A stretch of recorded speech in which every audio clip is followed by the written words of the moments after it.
Hello বন্ধুরা, সবাই কেমন আছেন? আশা করি সবাই অনেক ভালো আছেন। বন্ধুরা, আজকে আমরা আপনাদের এমন কিছু সামুদ্রিক জানোয়ারের সম্পর্কে বলতে যাচ্ছি যা এতটাই বিপজ্জনক যেগুলো যে কোনো জাহাজকে এক মুহূর্তে ডুবিয়ে ফেলতে পারে। সাধারণত মানুষ এদেরকে সামুদ্রিক রাক্ষস হিসেবেই চেনে। এরা এতটাই বিশাল এবং ভয়ঙ্কর যে আপনি এগুলোর ব্যাপারে চিন্তাও করতে পারবেন না। আজকের ভিডিওতে আপনারা দেখতে যাচ্ছেন সামুদ্রিক ভয়ঙ্কর কিছু জানোয়ার যা সম্পর্কে আপনারা আগে কখনো না শুনেছেন না দেখেছেন। তো বন্ধুরা, চলুন ভিডিওটি শুরু করা যাক। ভিডিওটি শুরু করার আগে আপনাদের কাছে একটি ছোট্ট রিকোয়েস্ট, আপনারা যদি আমাদের এই ছোট্ট চ্যানেল ওয়ালস ডিকশনারিতে নতুন হয়ে থাকেন তাহলে এখনই চ্যানেলটি সাবস্ক্রাইব করে পাশে থাকা বেল আইকনটি বাজিয়ে দিবেন পরবর্তী এমন সব আপডেট পাওয়ার জন্য। তো বন্ধুরা, চলুন বেশি কথা না বলে সামুদ্রিক জানোয়ারের ভিডিওটি শুরু করা যাক।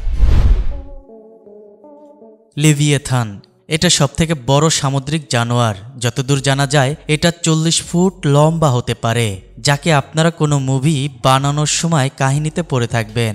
কিছু মানুষ এটা বলে যে এটা সমুদ্র থাকা এক বিশাল জানোয়ার। কিছু মানুষ এটা বলেছেন এটার মধ্যে প্রাকৃতিক শক্তি আছে। যারা এটাকে বিশ্বাস করে না তারা শুধু মানুষকে ভয় পাওয়ানোর জন্যই কাল্পনিকভাবে তৈরি করা একটি গল্প মাত্র।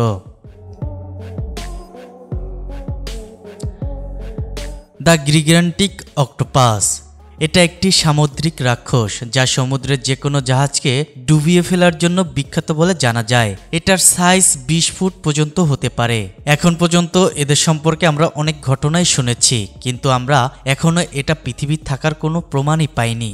কিছু কিছু মানুষ এটা মনে করে যে এটি আমাদের পৃথিবীতে সত্যি বসবাস করতেছে। কিছু বছর আগে পৃথিবী থেকে এটা বিলুপ্ত হয়ে যায়, যার শরীরের ধ্বংসাবশেষ সমুদ্রের কিনারায় এখনও পাওয়া যায়, যা থেকে বোঝা যায় এই ধরনের জীব পৃথিবীতে কোনো এক সময় অবশ্যই ছিল। দ্য ব্লব এই মনস্টারটি নিয়ে দুইটি থিওরি রয়েছে। প্রথম রহস্য হিসাবে এটা পৃথিবীর বড় এক সামুদ্রিক রাক্ষস, আর দ্বিতীয় থিওরি হিসাবে এটি শুধুমাত্র একটা আওয়াজ যা আটলান্টিক মহাসাগরের বরফ ভাঙার ক্ষেত্রে ফলে সৃষ্টি হয়। ন্যাশনাল আর্গেন্টিক অ্যাডভেনশনের মতে এই মনস্টার আসলেই পৃথিবীতে বাস করে। তাদের মধ্যে এটা খুবই বড় একটা জানোয়ার যা সমুদ্রের খুবই নিচে বসবাস করে থাকে। পৃথিবীতে এখনো কয়েক ট্রিলিয়ন জীবন্ত আছে যা এখনো মানুষের অজানা। এই অনুসারে এই মনস্টারের পৃথিবীতে থাকা সম্ভাবনা অনেকটাই রয়েছে। জর্মনগেন্ডার পুরানো অনুসারে সমুদ্রের এই প্রাণীকে অনেকবারই দেখেছেন অনেকেই, আর সেখানে এটা উল্লেখ আছে যে যখন এই প্রাণী নিজে নিজেই শরীরের কামড় দেয় তখন নাকি এর দ্বিগুণ শক্তি বেড়ে যায়। আর এর কোনো প্রাকৃতিক শক্তি নেই বলে এর রক্তে খুবই মারাত্মক এক ধরনের বিষ রয়েছে। আর কিছু মানুষ একে কাল্পনিক ঘটনাগুলোর মধ্যে একটি মনে করে থাকে। কেউ কেউ এটা বলেছেন যে এটাকে তারা নিজের চোখে দেখেছেন।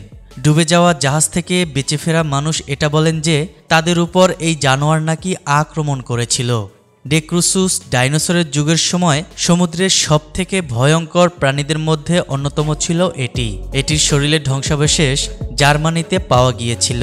কিছু বছর আগে বিজ্ঞানীরা এদের শরীরে জীবাশ্ম খুঁজে পেয়েছিল, যার মধ্যে আর্জেন্টিনা, রাশিয়া ও থাইল্যান্ডে এর ধ্বংসাবশেষ রয়েছে। এই প্রাণীগুলো তাদের ভয়ঙ্কর দাঁতের কারণে তারা যুগের পর যুগ এই পৃথিবীতে ভয়ঙ্কর প্রাণী হিসাবে পরিচিত ছিল। তো বন্ধুরা, এই ছিল আজকে সামুদ্রিক জানোয়ারের বিষয় নিয়ে অজানা সব তথ্য।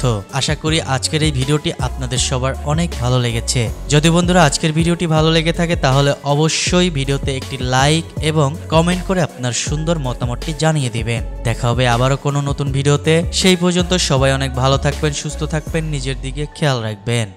ধন্যবাদ।